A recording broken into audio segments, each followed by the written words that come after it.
Welcome to the Batman Book Club, a podcast exploring the Dark Knight's library. I'm your host, Ryan Lauer. Well, I don't see why I need to do anything now.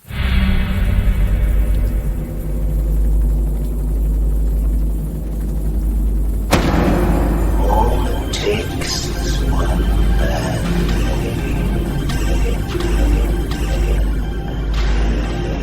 day. You've eaten Gotham's wealth, its spirit, but your feast is nearly over. This is not my home. It's an operating table. And I'm the surgeon. Why aren't you laughing? From this moment on, none of you are safe.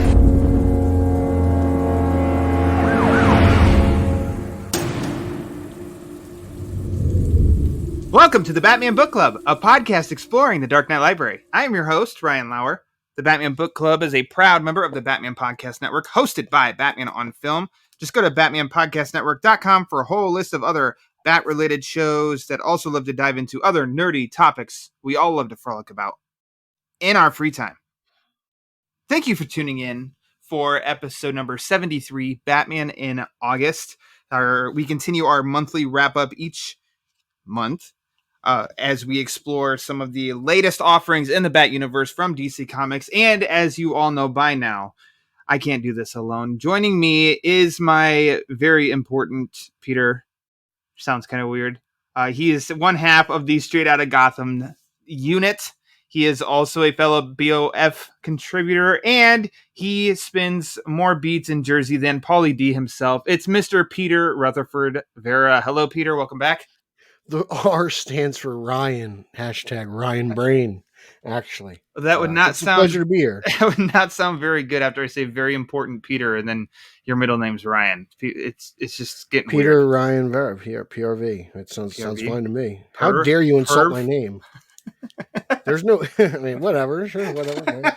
Sure, whatever. Okay. Happy to have you back, as always. It's great to be here. It's great to be back. Your reserved seat, your reserved I monthly can't believe seat. you made me read all these damn... Look, no, I read them on my own. Well, this might be the largest list since we started doing this. Would you agree? I feel like since we started doing this, the lists just get longer and longer. I know, So, and actually, a little behind the scenes, actually, last month was our shortest wrap-up episode because you did not feel good at all, and that was one of those. As soon as we were done recording, you were like, "Yeah, I feel sick. I'm going to bed." And that was it. And I was, oh, well, that really makes sense on how we were able to really speed through most of our conversations.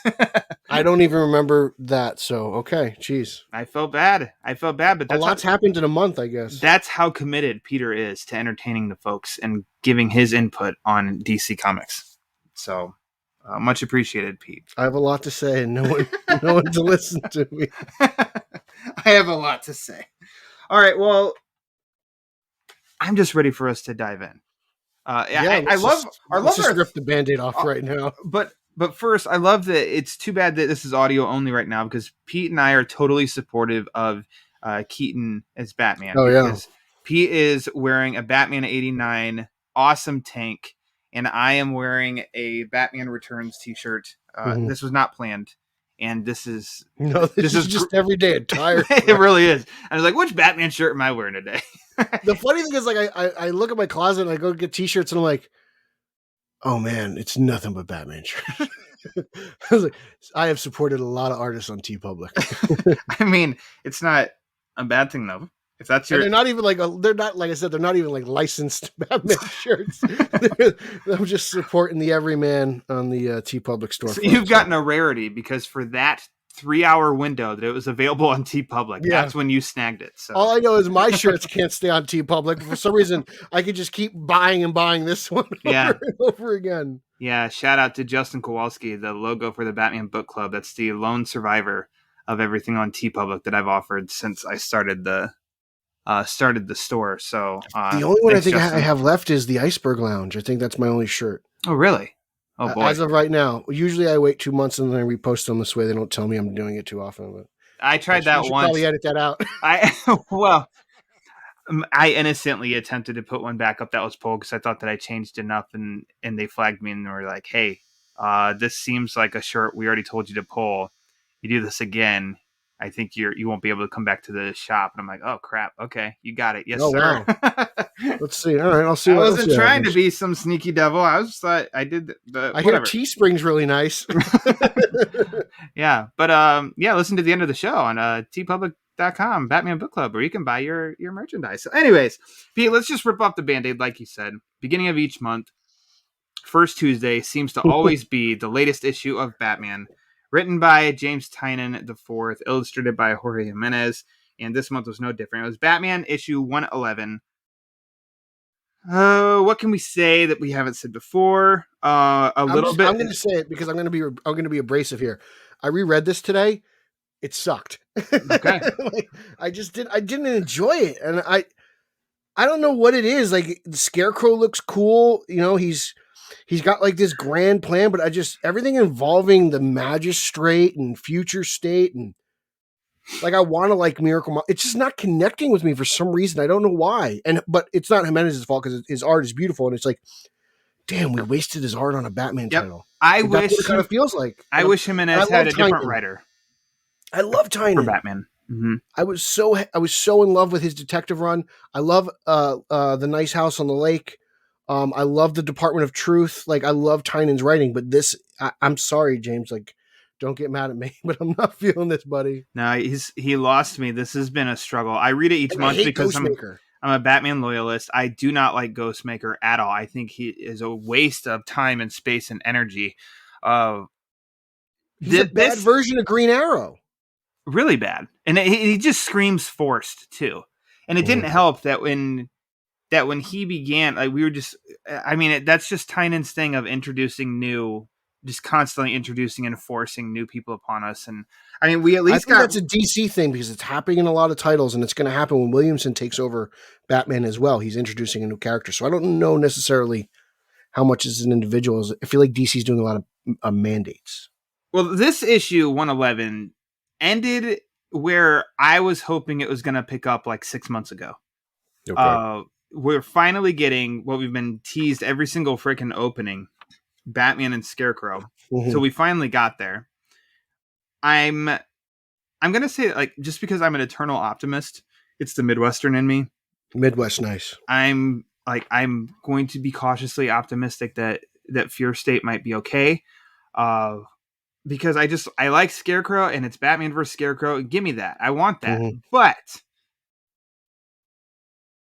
I want to talk about the very last Tuesday of the month in which Fear State Alpha, Batman Fear State Alpha, came in. And I think that is definitely trying to tell me that I need to not be cautiously optimistic. And I just need to maybe be a little cynical and know what's coming. Because as optimistic, I'm like, okay, we're finally there at Batman 111. Fear State Alpha shows me that, nope, it's more Tynion doing Tynion things. A third of the book maybe is about Batman. The rest is all these other characters he's forced on us and really trying to play up their role. And it's not fun. Just rolling. Exactly. It's just not fun. And I'm not saying there's a lot more people out there that I don't talk to than I do. People I talk to on the same page with me, if they're really not enjoying Tynion's Batman. So it's kind of music to my ears when the announcement came that he's gone or he's leaving in November. I think it is. Well, it's 118, what issue month 118 drops. Joshua Williamson That's Williamson's first. Is taking over issue 118, and it appears he's going to be writing Bruce Wayne Batman, but outside of Gotham City. And I'll follow Bruce Wayne Batman anywhere.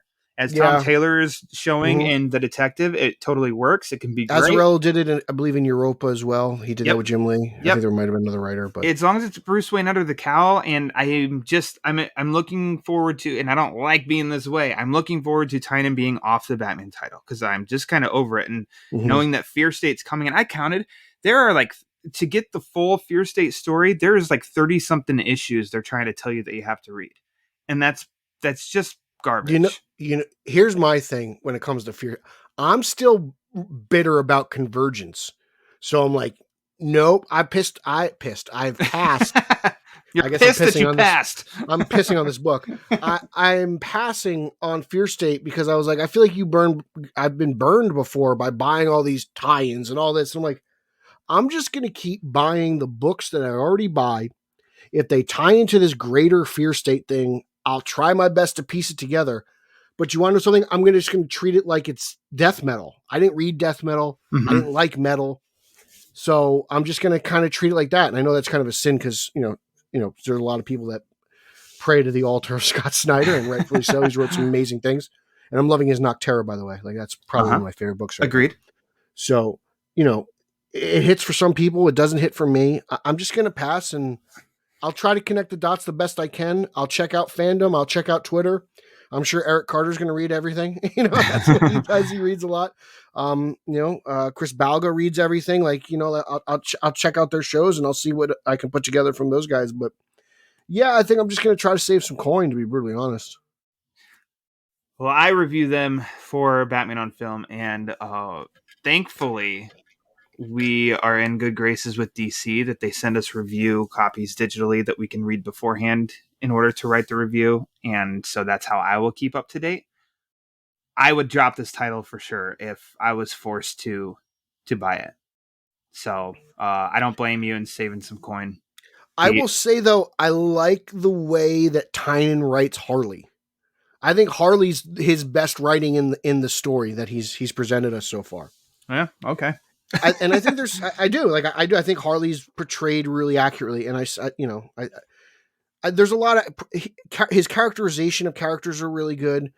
I think Scarecrow is really well characterized. I think Batman is, to an extent. Sometimes it's a little weird. Like, he made that Alfred joke a few issues back. And like, so overall it's not like the greatest Batman. I think it's a far cry from his detective Batman.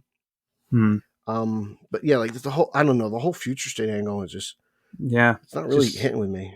And like I don't really know. Like, I want to like Miracle Molly, but I can't. Like, I don't know. It's weird, and it's a weird character even design. In the description, I think in the back of the books, as they're pumping up Fear State, and they're talking about the fan favorite Miracle Molly. And she was kind of big in one issue, and that was it, right?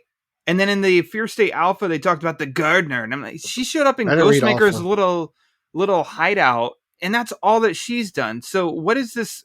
I just don't care. I'm looking forward to the future. Think about the future, and I'm going to. So yeah. So then, I think we're good to just move on. I mean, from Tynion on Batman, from talking about this and everything, and let's just hop to that second week, which is a big week. This is a big week. Oh, buddy. Oh, buddy. Oh, baby. I am really excited. I can't wait to talk about this book again. All right. Let's see. Let's go. Batman Scooby-Doo Mysteries number 5. No. No, that's just going to be really quick because I'll just say, I read it. I thought it was fun. It's more of, in a sense, almost more of the same. If you've enjoyed what they've been doing so far, you'll enjoy it again. Huntress was in here. Bane was in here. Cute. I think I saw that on the cover. It was fun. It was innocent. A little bit more of the same. That's all I'll say about Batman Scooby-Doo Mysteries. You went out of order in the rundown. I got really excited. I know, because I think I know what you're talking about. And its counterpart, Batman The Adventures Continue Season 2, Number 3, also kind of funny because I love that book, actually. Huntress showed up in that one as well. Great. It's actually a Huntress Batgirl story, and I'm really into it. Huntress is back in a big way. She got her own issue of Secret Files lately. That was really great. Checked it out. She's popped up in a couple of the backstories by Tamaki and crew in Detective Comics. So Huntress is really kind of making a comeback here, and I'm really excited. She's one of my favorite characters, and I love the back and forth between her and Babs or Batgirl, and I was all about it. Like, this is one of my favorite Bat titles every month to read. Like, going back to season 1, like, I've loved everything about Adventures Continues, and this just really excels as well. I mean, the artwork is stunning and beautiful. It looks just like the TV show, and I love this character with the tattoos and the music, and it's just a fun story. It's cool. Like, I don't know if it's really nostalgia, but like, I just feel like Dini and Burnett get it, right? Like, I don't know. What do you have to say? Like, you talk a little bit. I like Batgirl and Huntress interaction. I got a little like with Jasmine when he'd pop in. But otherwise, the exchanges between Huntress and Batgirl, and it's almost like everything, even both of them going after the same person, all that was interesting. It, to me, for some reason, was just Jazz Man himself. That's it. He seemed like a villain I'd see on the show. So, but otherwise, everything else, I totally agree with you. And I thought it was a fun issue. I love the ending. The ending's great, by the way. What do you think? Do you think she killed him? He definitely got a black eye and a couple missing teeth. Okay. Well, she's holding her little crossbow, and you hear yeah, thwack. She probably shot him in the leg. Okay. Right. That's what you do. You shoot him in the leg. They can't move, and then you beat the crap out of them. Or she shot him in the eyeball. Zack Snyder's Batman adventures continue. All right. I mean, don't attack us. I know that was a good one. That's good though, because I can see it. The bravest huntress has ever been. Zack Snyder's huntress. So much courage. So much. I have no idea what next month's will be, but I like how this one was a one-off. Yeah. It gives you that old school book feel. Yeah, and I like that mixed into some titles. So it makes it kind of fun. So something new next month and bring it on. And you do a one-off with those two characters. That's really fun. Yeah. You know, absolutely. I feel like it's a pairing that we never really get. I feel like in at least in the show, right? Like, yeah. Does Huntress even make an appearance? I don't think she does. I don't think she pops up until Justice League Unlimited. I don't think she's popped up in BTAS, as they say. Yeah.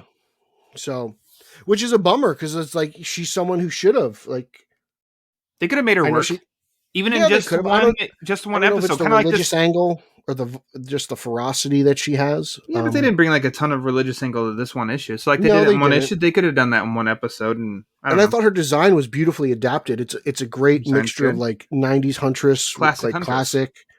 You know, you get a cross, you get the purple, like almost bat ears, like see her, and you know that's Huntress. Yeah, no doubt about it. That works for me. One of my favorites. Very cool. Both happy with the Adventures Continue season 2, number 3. Peter, let's hop into Batman Urban Legends number 6. You are doing this intentionally because you're making me wait to get to the cold soup, the big buckaroo. There you go. It's vichyssoise. It's supposed to be cold. Supposed to be cold. Urban Legends number 6. It caps off. To me, bold statement here. The greatest Red Hood story, Jason Todd story ever told, perhaps? I definitely think it's the greatest Jason Todd story ever told. Okay. I will still Red Hood wise, I'm going to lead toward Under the Hood because you got Joker and Red Hood in there. Like that's really good to me. Coming to the Batman Book Club in September. Anyways, yeah, go ahead, take it away. No, it's there. What DC is doing with Jason right now is kind of revolutionary. He's really turned the corner. He's not unlikable. It's strange. Like usually he's the outcast, he's the outlaw, right? But they're showing us a softer side to Jason that we're not really used to. But it's not dumping on the character either, because there's a book I'm going to get to in our honorable mentions at the end of this episode. As we just in this story, the Urban Legends story, we've seen, and then also as we just saw in the most recent episode of Titans, and this season in Titans is, he is true to character of what Jason Todd is like and what he becomes, and yet you're still rooting for him. You're not completely anti Jason Todd. And I'll throw Future State Gotham in there too. We're getting some of the best Jason Todd we've ever gotten. You keep telling me and others to read that book, and I haven't read it yet. So yeah, I agree with you that they've found their way with Jason Todd, and I'm enjoying it. The only did you read any of the other stories in this issue? I never do. You know this. There's a random Wonder Woman story in here, and I don't know where it fits. Oh yeah, that was. I remember seeing that was one of the alternate covers, Batman? And I was like, Wonder Woman, eh? All right. Like I could almost get away. I can give you a pass if it's like during Wonder Woman 84's theatrical run, but like what? It's so random. It feels like we don't know what to fill it with. Well, we've been sitting on this Wonder Woman story. Let's throw that in there. Yeah. But I think it's a good capper, and there's some great Bruce and Jason moments in the suits, out of the suits, and then like this great little revelation at the end of what Bruce saw while he was under Cheers'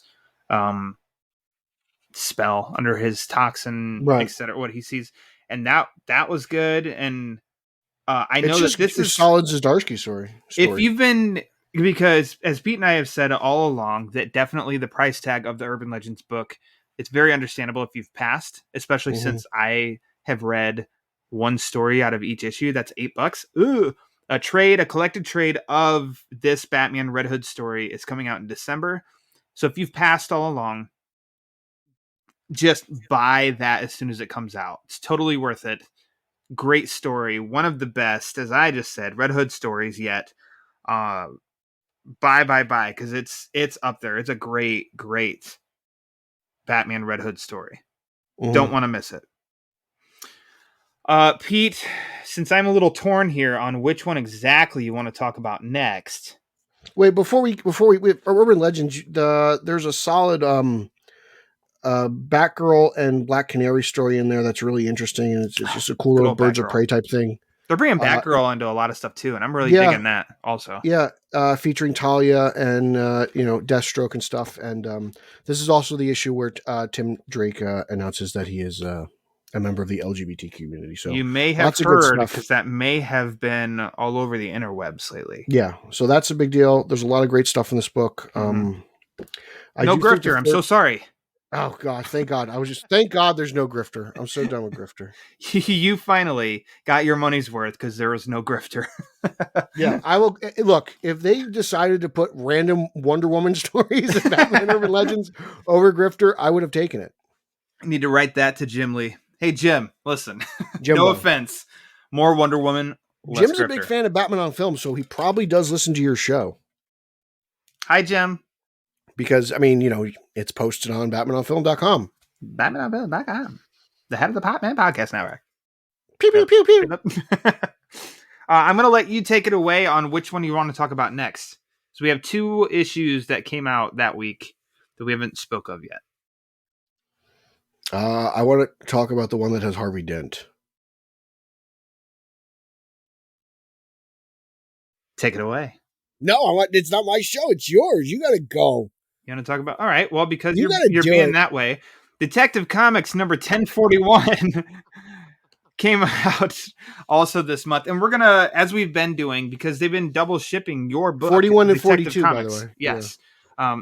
Double shipping. I think to catch up, so that next month Detective Comics is starting their fear states the same as Batman, so everybody's all fear stated. So, Mariko Tamaki continues. Is that how you say it? Mm-hmm. Okay, that's how I say it. I mean, I think it looks like that's how it should be. And Dan Mora on the first one, and then who's the Victor Bogdanovic? They switched up. I can't remember how to pronounce his last name, but Dan Mora has been dipping in and out. I love Dan Mora's work, and I just, no matter how good artists are, Victor does a great job though. It's not. I don't think Victor's anything to sleep at. I think it's beautiful in itself. This was a good 2-issue story. However, we kind of said that it's more than 2 issues, man. This story's been going on for a while. No. This one actually, it's called The Jury. But it's just a continuation of a longer conclusion. Story. But yeah, it's part of the neighborhood, like the 6-issue or 4-issue neighborhood story. I felt like, and that one I told you, it didn't feel like there was a conclusion. And it said it was conclusion. I'm like, what? These 2 issues definitely make it feel like the conclusion. 100%. They should have just made neighborhood 2 issues longer and made it into one. They'll sell this into a trade, I think. Yes, this will be one arc. They should, because this is also, I mean, this continues to be really good. It's really good. It's just cool, down to earth. It's a grounded Batman. Minus the parasite. Well, that is. I'm talking about like Batman's characterization is very down to earth. The parasite thing is interesting because it takes the story does take a very interesting sci-fi turn. Yeah, and I think Victor B and Mr. Mora do a fantastic job interpreting that craziness. It's like part chest burster, part predator, part invasion of body snatchers, part Starro. It's really out there, and Huntress got affected. She's a big part of the story, and it's cool to see. We're introduced to just Deb Donovan as well, who ends up being a big part of the backup story. And what's really great about Detective is, for the price you're paying cover price of $5. I think it's worth it because you're getting a grade A, just primary story and then an awesome backup. Their Like, it's one of backups the- have been great. so good. I think there's been one bad one, and that's the one where they killed off Man-Bat. Oh, that was Man-Bat, and I like that one, and you didn't. Because I'm like Bane's dead, Man-Bat's dead, and there's a book where that we'll talk about later where Riddler's dead. I'm like, why are you guys killing all the villains? I was like, what is going on? And who is in this backup story? The Red Hood. How about that? And he's in both backups. And he's great. And the dynamic with him and Deb Donovan is very interesting. It's like this strange odd couple thing, and I'm all about it, and it's crazy. Like, I was somebody who was so old man of like, Jason Todd never should have come back, but like, they're winning you over now. Outside of Under the Hood until now, I think all that Red Hood stuff's been garbage. But now this seems like they've really hit a stride here, and I wish they would just take the bat off his chest, but that's like my only complaint at the moment is just that design. The backup for 1041 was illustrated by Derek Robertson, who I went gaga over because he did that first arc in Legends of the Dark Knight. He wrote and illustrated, and I really like his art. I think his art's really, really good. So I want more from him. But Pete, I'm so surprised that you did not mention what a momentous occasion I haven't got there. 1041 was. With there it is. Return of the Oval. The Oval. It's back, baby. It's Keaton brought it back to the screen. We're going to see that in the Flash. Dan Mora is bringing it back. I mean, I think we saw it in with Three Jokers, I think the first time. Yeah. But now it's back in both main titles. It's coming back in Williamson's book. It's back in Detective. So this one, I'm just really excited. Like, it's great to see it. It's been so long since the Oval's been like the primary look in print. I'm pumped.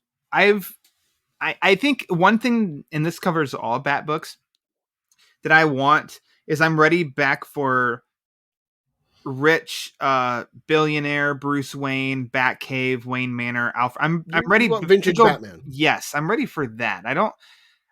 I'm just ready for that. However, Tamaki does it really, really good. Much better than Tynan. I'm sorry. Brownstone Batman. And I think that's great. And I think it happened where it seemed very organic in this issue.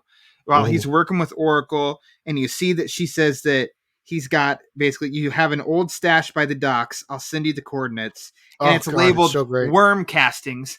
And then you turn the page, and there's that full page spread of just a beautiful splash page. Old school Batman in his blues, in his underpants, yellow oval, and he's on a freaking gargoyle, and I'm like, son of a bitch! What a good beautiful image that is. I really, really like that. And image. It's got the extra points on the bottom, like Keaton 89. Oh yeah.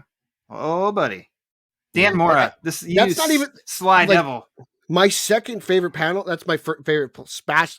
Here, I'm going to cheat. That's my favorite splash page. My favorite panel though is the page before it, where Babs is sitting in her chair, but we see her Batgirl suit behind us. Like, I love that, and then the clock tower's behind it. That's really cool with the gears. I love that. That's great. I don't know how to commend Tamaki better than I have. Just awesome job on Detective. And it stinks because I don't know how we're gonna do. I haven't looked to see if she's writing the Detective issues for Fear State. I don't know if they'll be good or not. I don't think she's stopping, dude. I think she's plowing through. Okay, because I'm sorry that's what you're stuck with, but maybe she's gonna write some good shit. I hope so too. I don't want her to be hampered by this, like, intercompany crossover or whatever the hell you want to call it, mega event mandate. It's kind of a bummer because, like, she was really able to flex her chops and her muscles and show us what she's capable of doing. My only real kind of problem with the book, I felt like every issue Batman and Worth had a fight. It just felt a little repetitive. Like every issue, Batman's fighting this dude who's bigger than Bane, and it was cool like the first couple times. But in like 1042, I think it had the most weight.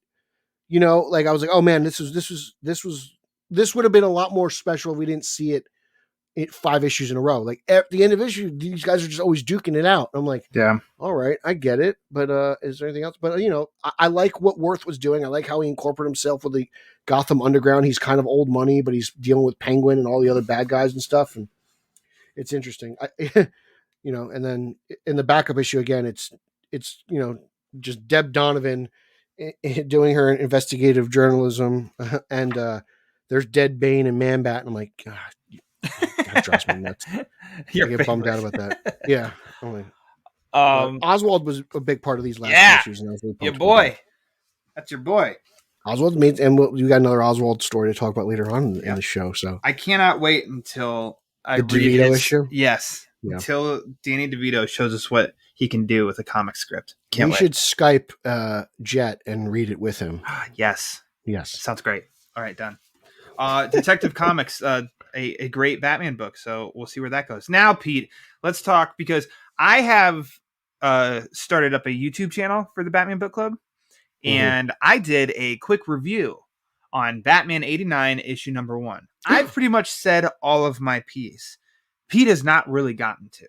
that's not true. I did a whole live stream about it with Eric. Oh, yeah, I actually got Eric to read a comic book. pass. Go to our YouTube. Why listen to it there? No, it's great. Let's talk about it. What's wrong with you? I want to do an update though, because I was gonna try. I got the popular cover of Batman Wings Spread, and I was trying to track down the Ordway cover, but also thought I have it. if I don't get it, I don't get it. That's fine. And then I went to my comic shop on free. Was it free comic? No, it was last week. No, it was Free Comic Book Day. I think they moved. Oh, it. okay. And there they had 2 copies of this. That's great. Cover that looks like a movie poster. That Keaton. How much was that cover? It was $10. If they have another one, buy one for me. Okay. I wish that I could see. Yeah, I don't know who did the variant. It wasn't Quinones. I was able to get the Quinones. I think it's 125. Yeah. The Ordway and the primary one. Those are the ones my shop had. Okay. I mean, I'm going to collect these like they were the 3 Jokers covers, to be honest. Sure. With you. I'm just going to Pokemon. I'm going to get them all. So I'm not a Pokemon fan, but it's just fun to say. You know the saying. Well, what was fun to me is that I thought that they were 2 different covers, but actually they're of the same. And actually says Torrin Clark team variant cover. Interesting. Torrin Clark, and I don't know, but I'm glad we finally find out who that girl is on the cover, because we had no idea. Yeah. So I don't know. That's a really cool cover. It's funny to me that they put Michelle Pfeiffer Catwoman on the front when we haven't seen her, but I think she'll be there. That was one of the variants. Also, was a Michelle Pfeiffer Catwoman. But go ahead. She'll be there. My first reading of this, I was not blown away. I was actually kind of whelmed and maybe a little disappointed. It just did not feel totally like Tim Burton Batman 89 to me. It just didn't. But that was reading it digitally, because we were able to read it ahead of time, to where I said I was not going to read it again until I could get my hands on the physical copy. And that read better to me. I liked it more. You name the reason, to where my man Lawrence gave it a boombox up.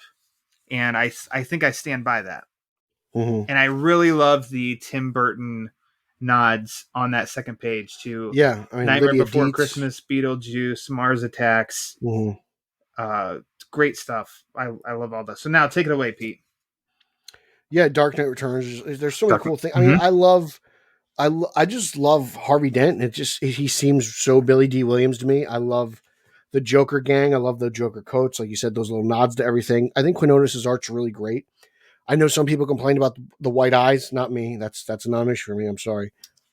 It just, to see that Anton First Batmobile drive by it's classic. To see the homage to Batman the Animated Series with the penny, and just to be back in that world. To me, it felt like I was in that world again. Like it doesn't look exactly like that, but I don't expect it to, because one, this isn't a Tim Burton movie. 2, Jerry Orwood's not drawing the book, and it's a different artist. But I just like everything about it. To me, Keaton looks a little weird. He looks a little more Mr. Fantastic than Keaton, but I feel like that's a likeness issue. But I'm digging it.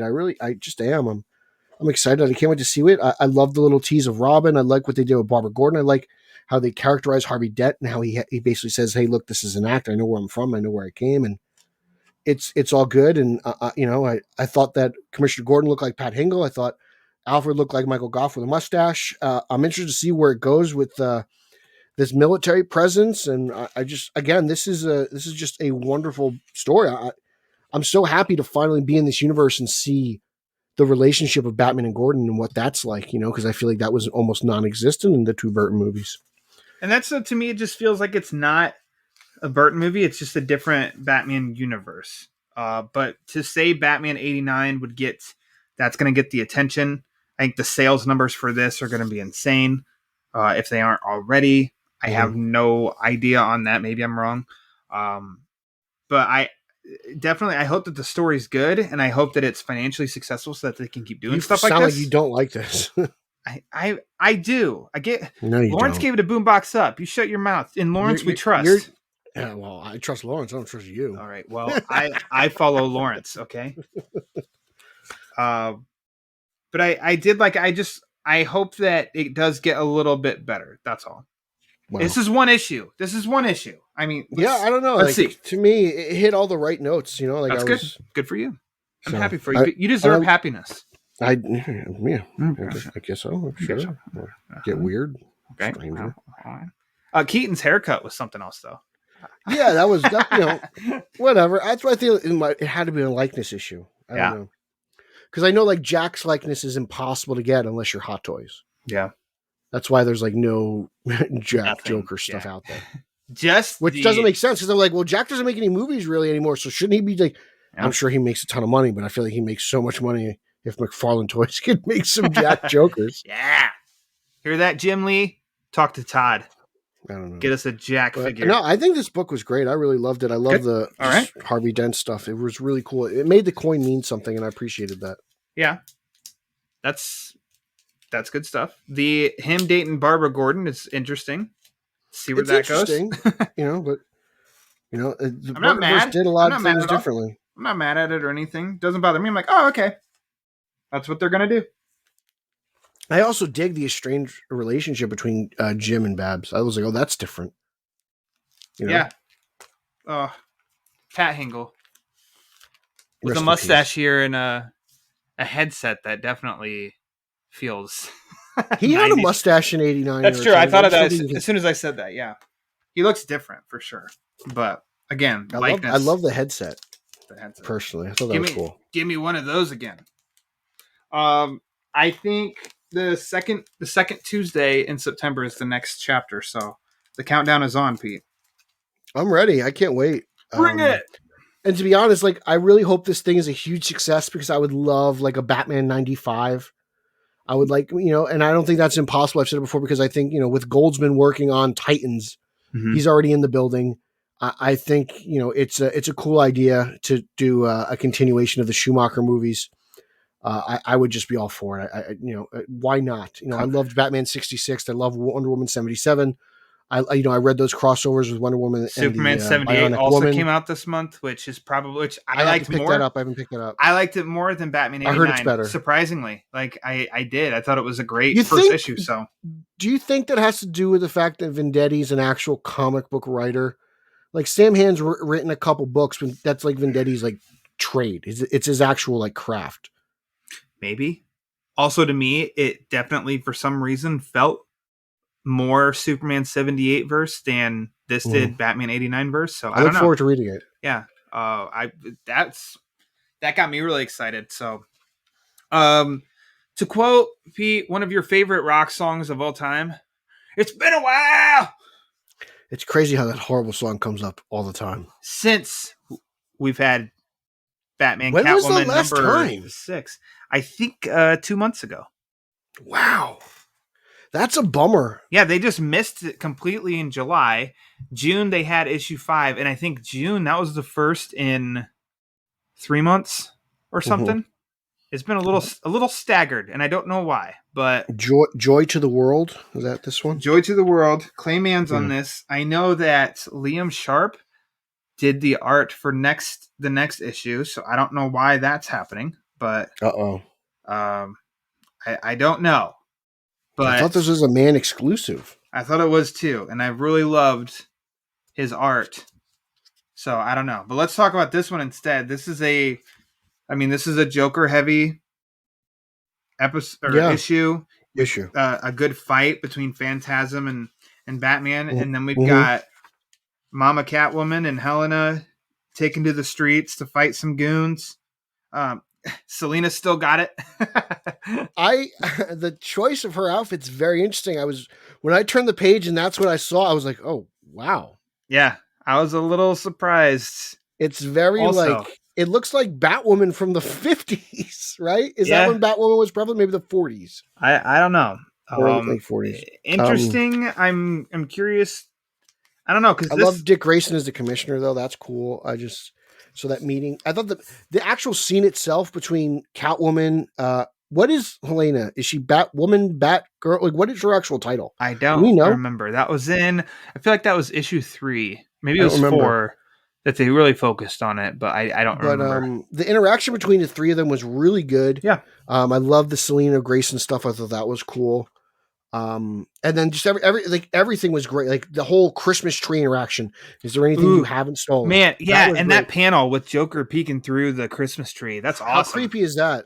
That's awesome. And so this is That definitely felt almost Capullo-like to me. Yeah. Yeah, that looks oh man, what is that issue cover? Is it Batman 14 or 15 where he's holding the face up? Yeah, that's what I was thinking. I was like, oh man, this makes me think of that book. Good call. This is I know this is Batman Catwoman, but this definitely feels like a Catwoman Selena story. I mean, we're going 3 different time as periods. The issue or as the story as a whole? As a whole. Because the 3 time periods, it's definitely we're on like her point of view almost in each one. So would you say the more appropriate title is Catwoman and Batman? I don't know. Like she's definitely the focal point of the story. Like, you know, Batman's there, but he's always kind of like in the background. It's mostly about Selena's journey as she gets older and you know, as they try to reconcile and rebuild their relationship. It's just interesting to see where King is going with this and how all 3, like what's the culmination of all 3 time jumps, you know? Past, I hope we find out at the end. So yeah, I hope that there's a really good one. Joker is integral to it. I don't know. We'll see. I'm still not over Penguin's Penguin getting killed a couple issues ago. Yeah. Still hurts, but I mean this is a good issue. And there's supposed to be is it John Paul Leon that passed away this year? And I think they're doing like a special issue that he'd completed. That was supposed to be I thought that was coming up as like the mid between 6, like after 6. But some kind of special holiday special. I think I remember that. Yeah. That should be coming. But yeah, I mean, this is still for me. I'll be getting each issue. No, it's great. I can't wait. It's a wonderful companion piece to his Batman run.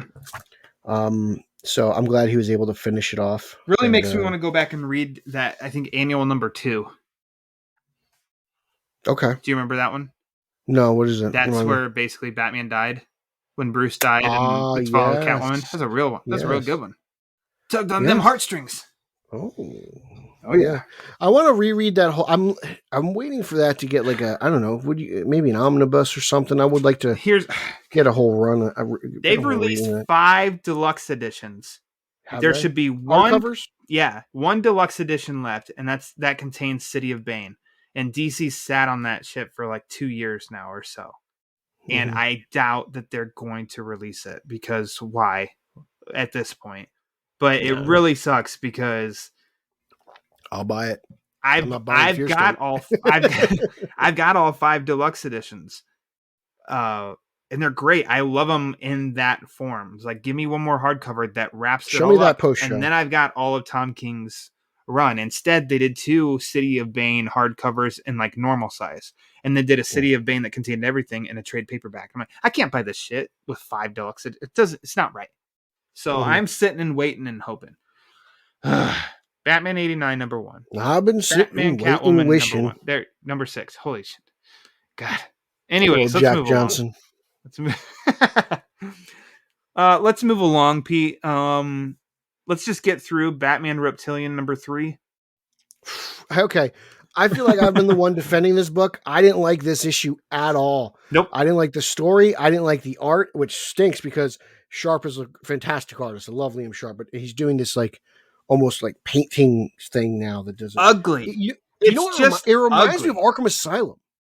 Yeah, but I could make a little bit more sense of Arkham Asylum. I don't like Arkham Asylum myself. But I don't know. Like, I'm like, what is going on? There's this other crocodile, and like the Joker is. I do not like the design of the Joker at all. Yeah, I'm just not.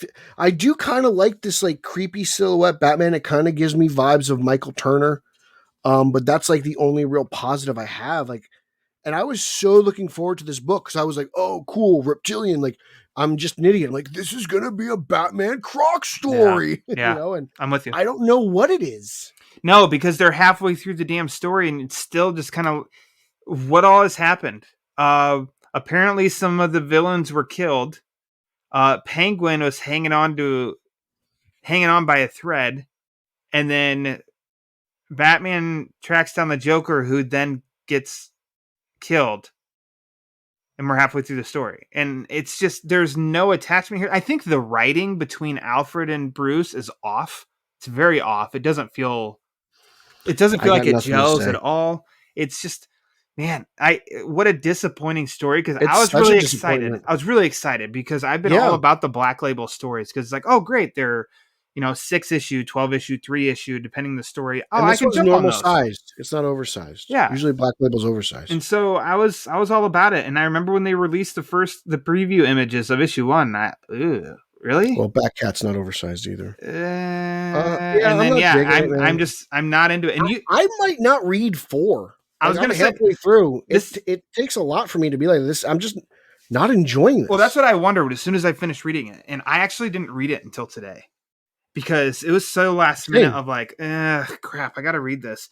And I've just been preparing for WAP Spidey, so I've been really busy. I know that 3 issues is your cutoff if something doesn't hook you. So I wondered that as soon as I was done, I wonder if Pete's over this or if he's just going to see it through. No, I'm definitely like, oh man, like there's a part of me that says I can probably resell this as a set to my store, maybe get some store credit, as a full set at some point, but it's like I don't even know if I want to do that. Like I'm not digging it. It's $5 an issue. So you have to do the whole set and sell it to the comic shop? Well, I would just do it like this way he doesn't have to put it together. Like if people are buying this and he only has like 4 of the 6. Well, it's kind of weird though. Somebody he'll put it in his I don't know, completed section, and he'll sell it for like $10. See, but it's funny because I've done that before where I'm like, oh, I've got to spend $15 more to sell the whole thing as a package and get 5. In which in reality it would just be like, well, then just don't even do it. But I don't want to sit and hold these other 3 issues. I want to do something with them. And yeah, I'm not a fan of this. I might see it through. I'm with you. I don't know. I've seen comments of people online that do like it and do love this art and everything. And Reptilian, they're really digging. I think some people have responded to polls that I've put out, and they really like it. And I'm like, okay, cool, good for you. I wish Franco I did. Loves on Twitter loves Ghostmaker and Tynan's Batman right now. So it's like there's always somebody out there who's going to enjoy this. Like we're not telling you what not to read and what not to read. We're just saying what we enjoy. Yeah, And I usually this one just doesn't hit. I usually like everything, but even in the Batman world, there's some stuff that isn't for me, and I'm just not crushing on. But Pete, I'll tell you what I am crushing on. Mira. Always. The original title of Legends of the Dark Knight, I think, is probably Hoopla is the only thing I talk about more than Legends of the Dark Knight, and how many great stories. Halloween. Oh yeah, I'm so glad that you watched that. But that title produced so many great Batman stories. So I know that they've launched it. They launched a digital version, I thought, and then maybe it turned physical. Years ago, they did another one, and I didn't keep up on that one. So when this Legends of the Dark Knight was launched again, I already mentioned Derek Robertson did the first arc. I think it was Bad Night, Good Night, or Good Night, Bad Night. It's 3-parter. It was great. And then I picked up the latest one, Legends of the Dark Knight #4, written by Pete. This is your girl, Stephanie Phillips. I am such a huge Stephanie Phillips. I fell in love with Stephanie Phillips while I was just covering, I guess for lack of a better term, CCXP last year for she took over for Harley Quinn. She was doing Future State stuff, and I really loved how she just talked about Harley and the mentality and how she was going to go about it. And I love Stephanie Phillips' Harley Quinn run right now. Her Future State was great, but her current run is great. This story is great. Go check out her indie book, The Nuclear Family. That book's absolutely fantastic if you like, just crazy 50s sci-fi nuclear stuff. Really great stuff. Really out of the box. I love it. Really cool. Stephanie, and she did a great story on Sensational Wonder Woman. That was a digital first only, but it also comes physically. So Stephanie Phillips has really kind of just won me over, and she's a huge hockey fan, which makes her even cooler. So shout out to her and the Champion Lightning. But this is not only is she like a great writer, but she's also a great writer of Oswald and the Cobblepots, and she just continues to find like I can't express how much I love what she's doing. In just the comic book industry. This story is great. It combines old Gotham with new Gotham and technology with just like this spiritual aspect, and the Alfred Batman stuff is great. And then the Oswald Bruce stuff is great when the Oswald Batman stuff is great. And seeing Oswald try to just break into Wayne Manor is just fantastic. And this mystery, this just like age old mystery is just really great. And we get to see Alfred drive the Batmobile. And that is amazing. That is amazing. The great. Artist is Max Dunbar. I thanked him on Twitter personally because I thought it was brilliant. I just everything, his digital landscape of Gotham City and the technology, just really fantastic. This might be my favorite Batman story of the month. I might be with you. I loved this issue. Loved it. Flat out loved it. I thought it was great. Brilliant. I loved, and that's what's awesome too is I'm glad that we've come quite a ways from this has to be an 8-issue arc, this has to be a 12-issue arc, that we're mixing in and out one issue. I mean, like, I'm starting to prefer the one issue stuff, man. This is one issue, and it hit all the right notes for me. I dug the hell out of it. Max Dunbar, which, like you said, his art definitely makes me think Gates of Gotham, Trevor McCarthy. Okay. I got that, and that's a compliment because I really dig that style. I like you said with Alfred driving the Batmobile and how all the bad guys are shooting it and they're like, shoot it! It ain't working! That's because it's bulletproof, you simpletons. It's like, oh, so shit! Alfred, no you didn't! It's a cool looking Batmobile. I'm like, please, Todd McFarlane, make this Batmobile. I think that's cool, and I think it's just a really good story. And so, in case people have not read this, because I do understand some people are still a little unaware that Oswald picks a lock with his umbrella. It's incredible. Some people are unaware that there is a Legends of the Dark Knight title out again. So I don't want to spoil anything about the story. It's great. I'm with Pete. He says it is his favorite. I'd have to think about it on if it's definitely in the running of, this is one of the best Batman issues of the month. I dug it. Stephanie Phillips, come back to Legends of the Dark Knight, please. Anything. Like she was teasing us not too long ago on Twitter on her new project, and I was like, please tell me you're taking over for Tynan. Please tell me you're writing Batman.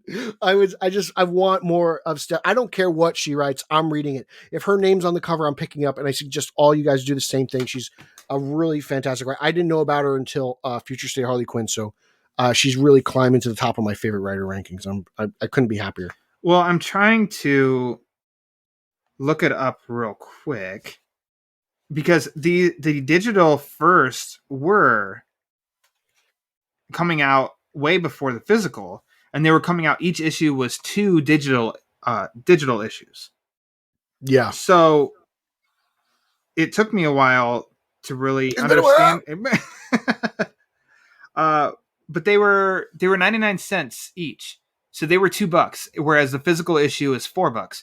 So you're saving money if you want to go digital route. That's really easy. But you're not helping your local comic shop. You're not. Also, it's on DC Universe Infinite. So they're both there already. Infinite. They're also there. So, I mean, if you just want to... That's what I did. I read it digitally. No, I didn't. I flat out trusted Peter. That's right. It was the other Legends of the Dark Knight stuff. The Derek Robertson ones. I tried out physical copy first. But yeah, it definitely track it down because it's totally worth it. And Pete... that does it for Batman Centric. So it's time to do honorable mentions. Boom! I want to go first. No. Because you didn't read this. You're going to get to it, though. Suicide Squad, get Joker. And in this book, the only thing that me and Ryan have talked about are difference in how much we like the covers. Yes. So Pete got the ugly cover. What do you call the regular covers? Like, what's the actual name of? You have the variant. That's what you have. I guess we'll just make it that easy. Go the variant. I love the variant. I do not like the normal cover. Pete likes the normal cover. That's okay. It's a prestige magazine sized black label format, and it's written by Brian Azzarello, and it is illustrated by Alex Maleev. Suicide Squad Get Joker.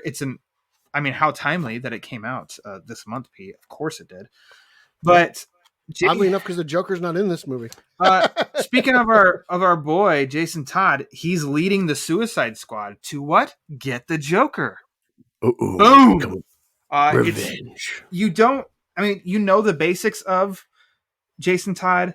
That's all you even need to know. Even if you didn't know, you find out.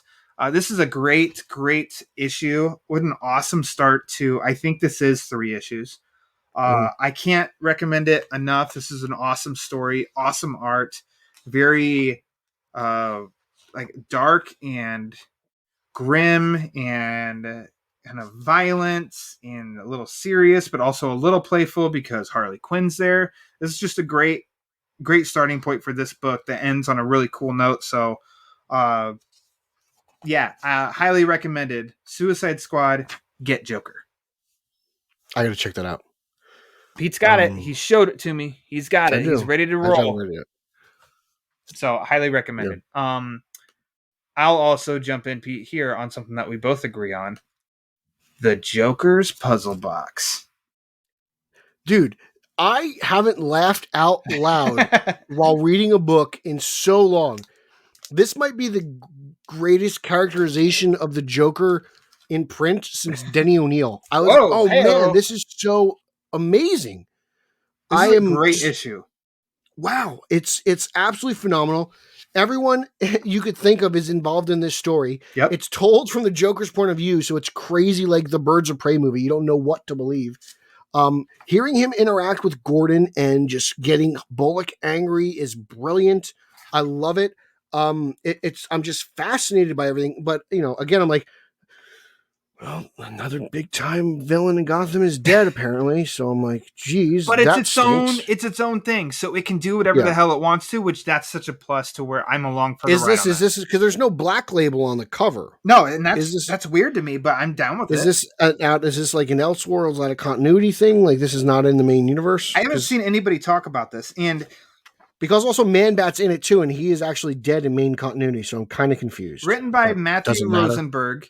Illustrated by Jesus Marino and Joshua Hickson. I don't know that I've seen this. It was at the end of one of the issues last month, like an interview. I forget with which part of the team. But otherwise, I haven't seen much about this anywhere. The artwork, I think it's great. It's a blend of, I think a little bit of a blend of Gilliam March and Derek Robertson. And then when they retell like the Riddler portion of the story, that looks a little Nick Darrington to me. So I think we got like really cool art throughout this, and then just the way that the call on the Darrington stuff. By the way, I just put that together. Good job. Thanks. There you go, Justin Kowalski. All for you. I love the way that Joker retells the story and how the story unfolds, and how he's just being a little shit and he's really pissing off Bullock. And I love him pissing off Riddler. I love how he names Batman Arnold. And he tells Gordon that's his real name. Yeah. It's so, once you understand what's going on is like, oh, this is the Joker. Oh, I just love how he's reenacting and retelling the story. And so I think it's brilliant. This was kind of a risk because I did not read it ahead of time. I just at the comic shop and I'm like, oh yeah, that's out. And I looked at it and I put it back. I looked at it again, put it back. And then I said, screw it. I'm picking it up. And I bought it. And I am very happy that I bought it because what a great surprise that was. Yeah, this is definitely the sleeper issue of the month. I did not think I was going to enjoy this as much as I did. Mm-hmm. And every time the Joker talks, I'm literally I'm bawling laughing because it kind of reminds me of Nicholson's Joker, right? Like, oh, nice. Jack is funny in that movie. Like Ledger's not funny, Leto's not funny, Joaquin's not funny. Jack is funny. Ledger's funny in a way that makes you feel like you shouldn't be laughing. Jack's flat out funny. Funny, yeah. So I just said So- basically what you said, Right. but acted Sorry. like I said I'm glad, something I'm glad different. I'm glad you agree with me. I'm glad you agree with me. You elitist. But no, this is just it's cool. It's just a cool, everyone's in it. I really dug it. It's just I think everyone should really pick this book up. Yeah, I agree. The Joker #6 by, look at this, Joker, Joker, Joker in the honorable mentions by Tynan and Gilliam March.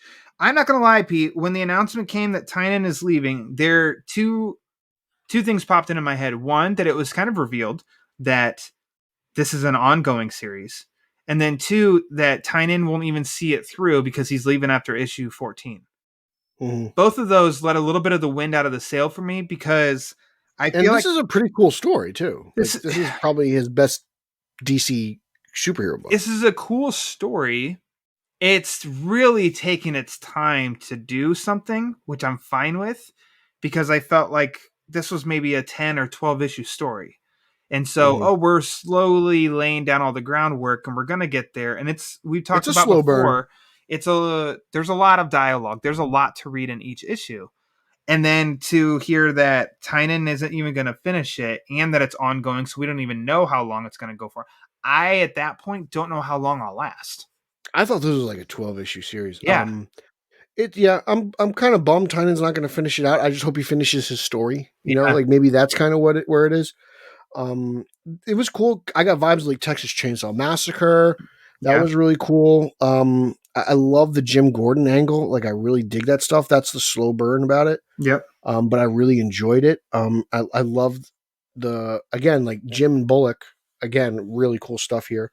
And I really enjoy everything. The artwork is again brilliant, you said, by the great Gilliam March, and the Joker just kind of set up Gordon, and I'm just trying to figure out like what his angle is here. I don't know, and that's the thing. I don't know what the point is really, because Well, Gordo's on the hunt. Gordo's supposed to take him out, right? Like, but we've been those people hired introduced to that Lady Bane. We were introduced to these other killers, and then we got one glimpse of Lady Bane in this issue, while it also opened up with these killers 50 years ago, and then also created a new killer. Mhm. And so I like that. To me, is for some reason Too it much? definitely works better than what Tynan's done with Batman, but it's still a little okay. We've got pieces and we don't even know where they're sitting yet. Why are we getting more pieces now? So Too I don't ambitious for know. you. I don't know. We'll see how it plays out, but then maybe we won't because Tynan's leaving. So the issue itself was good. I don't know. We'll see. We'll just see. I'm not as excited about the book, Mhm. but I'm going to give it its fair shake, hopefully. But if I get tired of it in like 3 more issues, then it might be like, Really? Okay. yeah, we'll see. All right. We'll see, Pete. Did you read the backup? Never. Oh, I love the backup. Oh my god, I adore it. Parker Rowe, Bluebird. I love her. She's one of my favorites. I know. As soon as they started with this, and you were all about it because you're like, "Oh, it's Bluebird," and I'm like, "It's Punchline." I don't give a shit about Punchline. Another I force. love Punchline too. I think it's cool. I love the back and forth. I love how Bluebird's kind of like undercover in prison, but yet like, and then Punchline has this like way of getting the people sympathetic on her side with like the spy video because she kind of baited Punchline. She baited Bluebird, and I'm really interested to see where it goes. I love Parker Rowe. She's probably my favorite thing to come out of Batman Eternal. Whoa. Yeah, no, really. I've been in love with Bluebird. I believe it was Batman Eternal. She made her first appearance. I could be wrong. Yell at me on Twitter because I know there's somebody out there who hates me. But yeah, I'm all about Parker Rowe. Just so to see her come back is really exciting for me, and I'm digging it. So this again at $5.99, an overpriced book. I think with the primary and the backup, I think it's a solid purchase. I don't think it's money wasted at all. I'm trying to think because she was introduced. Parker Rowe was introduced, I think, in Batman. Oh, this was in Court of Owls or issue 12. She's definitely Batman. a Snyder creation, right? She was, yeah. And then I think she became Bluebird. There was like issue 27 or 28 was kind of its own thing and not part of 0 Year. And I think that's when she was finally Bluebird. But I can't tell you if Eternal happened before that or not. I called her Parker. It's Harper. Yeah, Harper Rowe. I got her Parker Rowe. confused with Parker Rowe. Yeah, I'm sorry. I just spent all the time raving about her and loving her. That's Sorry, actually that's for pretty. a moment. That's pretty good though. You What? came up with something great. Her district is Parker Row. Yeah. That fits perfect. I like it. Yeah. So I'm trying to get her first appearance in here. Her first appearance is Batman Volume 2, Number 1, November 2011. So that is Harper Rowe's first appearance. Volume 2, Number 1. She was in issue 1. Oh, okay, but it was just we didn't know who she was coming to be. I don't know when she's Nightbird. Bluebird. Bluebird, sorry. Yeah. I actually thought that that's Dick Grayson would never wear blue again because of Bluebird. Because Bluebird never died or anything. She just kind of like vanished. Yeah. So I was like, her suit was a little similar. Anyway. It was a little similar to Nightwing. So yeah. And speaking of, this is my final honorable mention is Nightwing number 83 from Tom Taylor and Bruno Redondo. Oh man. What a great end to the first arc. Yes. And people are loving the Nightwing series. Oh my! What is not to love? You've got Nightwing interacting with Superman. You've got Blockbuster. You've got Barbara Gordon. You've got a dog. Everything is connecting. Like Tom Taylor. You got other Robins. Brilliant. Yes. Yeah. Yes, we do. I love it. I can't wait. I love what they're doing with Dick Grayson. The only bad thing about this story is Alfred's dead, but that's not Tom Taylor's fault because he didn't kill him. But he has done the most with Alfred's death just by this issue. Oh yeah, and this like that's where Tynan like drops the ball where he's making fun of it, where and Taylor is like, not only does he kind of like embrace it, but he uses it as a plot point. Yeah. I love that we get a conversation with Superman on top of the Daily Planet. I think that was awesome. I love the fatherly advice, the mentor advice that Superman gives Dick. I think that's awesome. Rephrase that. I love that he falls for the redhead because I can relate. Redhead's gotta love him. But by issue's end, it's such a great.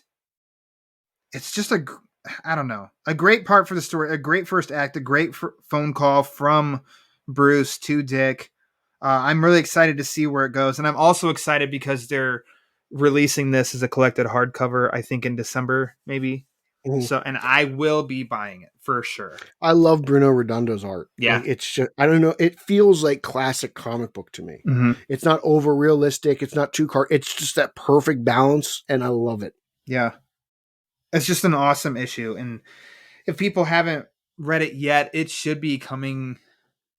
I mean, it should be coming to DC Universe Infinite any day now, because at least the first issue will be through past that 6-month window. I just, what a great start to this Nightwing series. Well done, Tom Taylor. I have a couple of honorable mentions. Bring it. I don't think you read. First up is one that I kind of like it. It's not the best story in the world, but it really interests me. Pennyworth. It's the first of 7 issues. It follows Alfred's backstory, MI6, just growing up, his love life, his love interest. There's some really cool stuff. Some of it doesn't, it's not the best written story, but I'm fascinated with kind of Alfred's backstory. And it's really interesting. And based on the Epic show. Have you watched that? I haven't watched because I don't have access to Epics. I'm waiting. I don't know that anybody has access to Epics. I don't know. So one of the guys in the Facebook group asked me, he's like, "Are you guys going to review this?" And I'm like, "I have no way of watching this." How do we watch this? Yeah. What is Epics? I don't even have it on cable. But it's just this cool little spy story, and I'm digging it. And it's got it flashes back into time, like Alfred waiting in the chair to be killed. So it's a non-linear story, but it's very just interesting. It's a little out there. No, it's a first of 7 issues. Okay. So it's a 7-issue story. It is written by who's the writer and artist? Let's not put it in the front. Let's put it in the back. Of course, go on a hunt. Yeah. So let me see here. As Ryan fills the dead air, because I don't know where. Oh, Alfred Pennyworth. Yeah, where are you? He was a stud. Epics. This is not a commercial for. If there's a way that I can watch Epics, please let me know. Right into the Batman. Written by Scott Bryan Wilson is the writer, and Juan Gideon is the artist. Okay. Colors by John Roush. I'm unfamiliar. I am too, but I picked it up out of pure curiosity because I can't get Epics, or I don't know how to get Epics. And it seemed to kind of fall in line with what that is. It looks so James Bond. The cover does. Yeah, it does. And it's a $4.99 book. It's 1 out of 7. So I figured, I was like, all right, it's a first issue. Let me try it. Yeah. Again, it's not like I give it like a C+, but like it's just the story's fascinating without actually being Hold on. That's the biggest sell for a C+ I've ever heard. It really is, like, because it's like, I don't like, this isn't like my preferred version of Alfred, really. The whole like military spy type thing. Like, I kind of prefer Alfred, I guess, if he had a military background, to be in the MASH unit. Yeah. Like, I don't expect him to be James Bond. Like, I feel like that kind of started with like Beware the Batman, and it evolved into Beware Earth the One, bat. and then it kind of Schneider kind of adopted it. So like, it's just like, it's something like, or, like, I'm kind of like, does Alfred need a backstory? Is he kind of like the Joker, where you don't really need it, but like no one really ever goes into Alfred's history. So I was just interested, like, if you like James Bond stuff, like, I think Reno would dig this. But again, like, I think it's worth picking up if you're a big Alfred fan. Very cool. Okay. What else you got? Also, Batman Secret Files Clown Hunter. I love Clown Hunter. I'm a big Clown I Hunter forgot fan. all about another Tynan Force creation. This guy works though, man. I like this dude. I think you're totally wrong, man. I really like this kid and his motivations and everything. And he's kind of cocky and ahead of himself to the point where, he thinks he's a little bit too big for his britches. And then Red Hood comes Jason Todd comes in at the end of the book and saves him. I think it's a really cool story. It's a $5.99 one shot. So I don't think you can go wrong with it. Punchline's in it. Clown Hunter's in it. I dig it. Punchline's causing a lot of trouble from prison. So I think that's pretty cool. You know what? I'll use that money and I'll go buy the original cover of Suicide Squad Get Joker before I spend it on Clown Hunter. Okay, well, you suck. Also, Justice League Last Ride. I think if you dig Zack Snyder's Justice League, you're gonna dig Justice League Last Ride. It's kind of like that, like swan song Justice League story. There's a lot, there's a lot of people who meet the end, and it's interesting from a Batman perspective because it's, again, Justice League versus Darkseid. Darkseid's kind of taken over, and they're talking. Darkseid is like battling them, but then it's like non-linear, so they talk about it. Like they go back and forth, but they have lost other people. And it's interesting because Batman at one point is kind of like, I don't know what to do. Like, I don't know how to stop Darkseid in this bomb. And it's cool. I think overall it's a Zdarsky. It's a Zdarsky story. Chip Zdarsky. So he's writing it, and I think this is really cool. I like what they did with Green Lantern, Martian Manhunter. We see Wonder Woman in her Golden Eagle armor that we saw in Wonder Woman 84. Also, Future State Gotham. I dig this because it's punchline heavy, but it's really cool because it's Punchline versus Harley, and I dig that. It's just, I like the black and white stuff. I think it's really cool. Usually it was about Jason Todd, so I think that arc ended, but this has been a fun little story. And then it's got like this kind of silent black and white Batman story. There's no words in it. It's very Tom King, and it's actually a really cool Joker story. When you get to the end of it, Batman, it kind of teaches the Joker's goons that the Joker's not loyal to you. He just wants to take me down. So the backup story I actually think is better than the primary, but I think the primary is good. And it's again, the main story is in future state. So lots of twists and turns where obviously you're years ahead. So things are different. It's a Tim Fox Batman. There's a different Joker, lots of cool stuff going on. Well, I'm not saying Tim Fox isn't in the story, but he's the Batman I know. of that time. But I really dig Future State Gotham. And my final recommendation is Catwoman 34. Catwoman book. I love what Ram V's doing. Really cool little love triangle that Catwoman's in the middle of while she's trying to survive this like assassin attack. And, a love interest of hers gets caught in the middle while trying to save Maggie. So really interesting. And I think there's some really classic Batman Catwoman stuff in there that I think rivals Batcat right now by Tom King. So there's a really good couple scenes in there of Batman and Catwoman that I think I can't miss. And since Ram V's been on the book, I think this has been the best since Darwin. I believe it's Darwin Cook. Yeah. Why am I blanking on that guy's name? I think it's Darwin Cook. Did you like Joel Jones? Brubaker. I'm sorry. I don't know why. Ed Brubaker. It's Ed Brubaker. I don't know why I said that. Oh, okay. I think Darwin might have drawn the book. It's been the best since Brubaker wrote it, in my opinion. Okay. And that's no offense to Joel Jones. I love you. You're great. You're one of my favorite artists. I love Wonder Girl. And I loved your you started this volume in Catwoman, so I appreciate you doing that. So, no love lost there. Woo! We did it, Pete. But that's it. 1 month down, another month. I would say another month. We've got about like 67 Fear State books for next month. I'm not reading all that stuff. I'll tell you right now. You can't get me to read Batman, Superman. There's no way I'm spending my money on all the Fear State stuff. It'll be interesting for books that we've really enjoyed with the creative teams if Tamaki stays on Detective and does a Fear State, and if Tom Taylor does a Fear State for Nightwing, and for you, how Ram V on Catwoman, of like, I wonder how this will play out, or if it's going to be annoying, or if it'll be okay. I don't know. We'll see. I'm afraid of Fear State, Pete. I am too, because these guys have been doing such a great job with their titles that I just like, oh man, Yankees up 2-0, nice. I'm just bummed out. Like, it's like, is DC just getting in the way? Are they putting a wrench in the gears here? Like, come on. It's kind of a I'll just say one thing. You can thank Anthony Rizzo. That was Luke Voigt, so they're battling it out for first place right now. They've been fantastic ever since Rizzo's come on the board. He's the MVP of the league. Whatever, no big deal. R.I.P. Cubs. Anyways, Pete, that'll do it. Appreciate you coming back for this monstrous load of Batman comics. I mean, you're not asking me to do anything I don't already do on my own. That's true. So you're welcome. I don't know. If people are not familiar with you, Pete, for some frickin' reason, you're here every month. Why don't you let everybody know where they can follow you? You can follow me on... well, I'm all over social media. You can follow me on Twitter, Instagram, and Zack Snyder's favorite bureau at Pete Illustrated. You can follow podcast number 1. That's Straight Outta Gotham that I co-host with the champion of Long Island, Eric Holzman. That's straight_O_G on both Instagram and Twitter. You can follow our Facebook group page, which is just Straight Outta Gotham group. You can follow our Facebook fan page, Straight Outta Gotham. You can check out podcast number 2, the Italian Spider-Man Coalition podcast that I co-host with the the Sausage and Meatball combination of Chicago. That's Nicholas Caruso and Nika Caruso. We are recording our 4th episode about Spider-Man 2, Spider-Man 2.1, and the end of, I believe, Zdarsky's What If book. So he's all over the place, Mr. Zdarsky. So check that out. That's on the Vigilante 1939 feed. You can check out my comic book reviews on Detective Comics at batmanonfilm.com. You can check out my tour reviews on Batman on Film YouTube. I got interviews on Batman on Film YouTube as well. You can also check out a new podcast I'm doing, the SOG Hulk Book Club that me and Ryan are putting together. That's going to be a fun time. We're really going to enjoy that. Anyways. We're going to enjoy that. And so check me out. I'm all over social media. Check out my podcast. I'd love to talk to you, interact with you, and let's have a good time.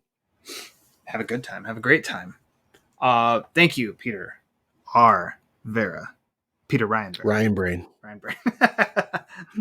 You can follow the Batman Book Club on Twitter and Instagram at thebatmanbc for latest episodes, upcoming episodes.